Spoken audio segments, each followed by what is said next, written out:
everybody. My name is Alessandra Moore. I'm Victoria's cousin.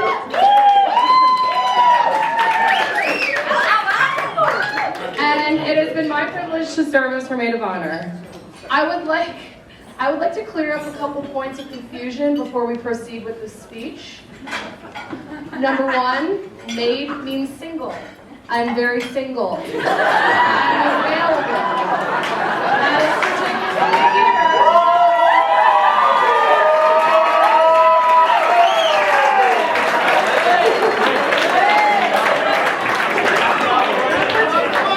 Number two. Victoria and I are not sisters. I know that we look a lot alike, similar body types. We are not twins or sisters. Just wanted to clear that up for everybody. The photographers did ask if we were sisters. Number three, I know that there's a lot of hype surrounding this speech. I think that's partially my own fault. I will not be rapping. There is no audio-visual presentation to accompany me. I tried. There are no live animals or fire displays. Yes, I did try to come in riding a live animal. No, that was shut down. Finally, well, I know I'm letting many of you down with this last one. The gospel choir that I tried to hire for tonight's event had to cancel last minute. So, you are stuck with just me this evening. Ann Carroll is currently breathing a sigh of relief. Before I begin, I just want to say that writing these types of speeches is not easy. I began writing this speech when I was about 6 years old and finished last night at about 2:45 a.m. There are a lot of different ways you can go about a Maid of Honor or best man speech. You can recite poetry, you can yodel. The world is your oyster. Yodel! Yodel! When I was thinking about the way I wanted the speech to go, I consulted www.maidofhonorspeech.com, and it told me to look back to my past. Victoria is 5 years older than me. We would always play games like Puppy and Owner, where I was the puppy and she was the owner.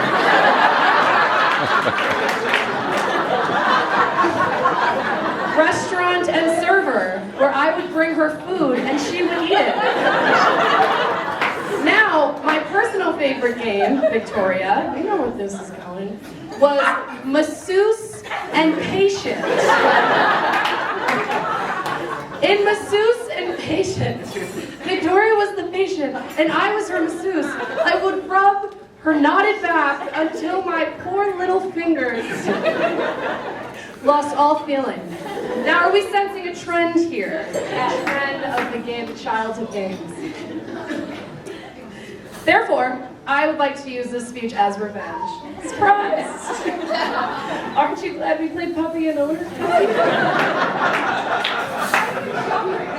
I always remembered Victoria as being beautiful. I actually resented her for never going through that awkward phase I still think I might be in.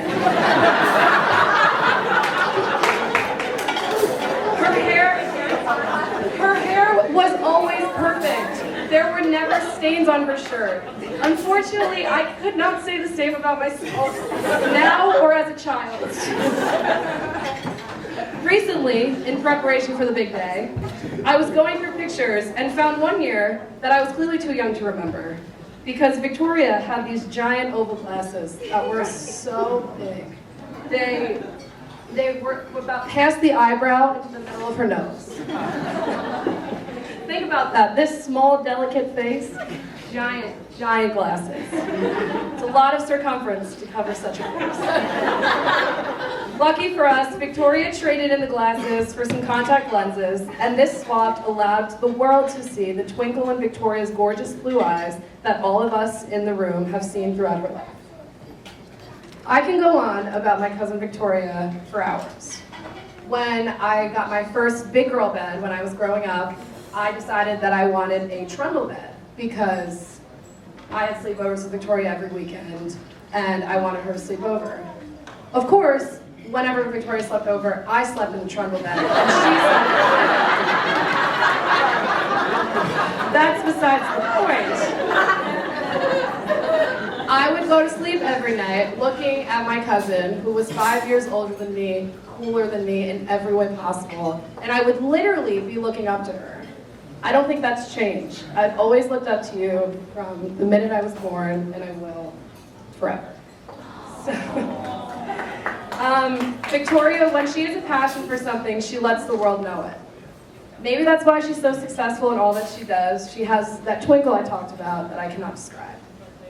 When we were little, her passion was horses. Victoria had horse books, horse stamps, and would even ride horses on the weekend. One weekend, my kind aunt and uncle took me on a horse adventure with them. So nice. We went on a little excursion down to the barn. While Victoria galloped and cantered with ease around the stables, I actually had some trouble making it up onto the horse, as I was an overweight child. And I couldn't muster the strength to actually put my leg up there.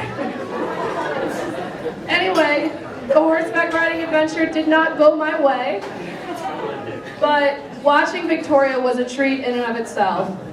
The way she brushed the horse, spoke to it, was absolutely amazing to see. On the way home, Victoria talked nonstop about how much she loved Buttercup, or whatever the horse's generic name was. Buttercup? It was Buttercup! And she had that very same twinkle in her eye when she looks at my man Declan. Now, I always considered myself lucky to know such an incredible woman. What I did not know was that such an infectious and joyous spirit could get even better when she met Declan. That twinkle that I saw that time in the car after horseback riding came back when she met Declan, and when she told me that she met someone with a really cool accent from Scotland. Now, when I first talked to Declan, it was over the phone, which was a big mistake. Because to my defense, his accent was much thicker back then. So I basically didn't understand one word that he said.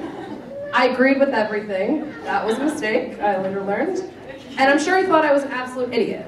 Now, I'm not sure if that impression has changed, Declan. I hope it has, but I'm happy to consider you one of my good friends. Now, many of you don't know how they met. Please, please allow me to tell you the story. They met at one of New Jersey's classiest establishments, the Shannon of Hoboken, New Jersey.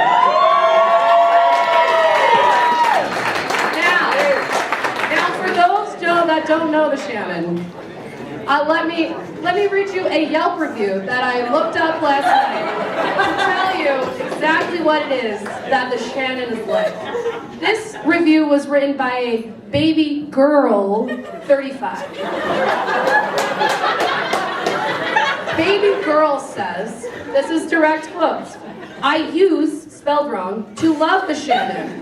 But recently, the place has just gotten a little too trashy for me and my group of girls, with the U, to attend. The DJ plays the same 15 songs, and sometimes I want to get down to something, missing the G, a little less mainstream. Plus, the place is crawling with creepy, questionable men.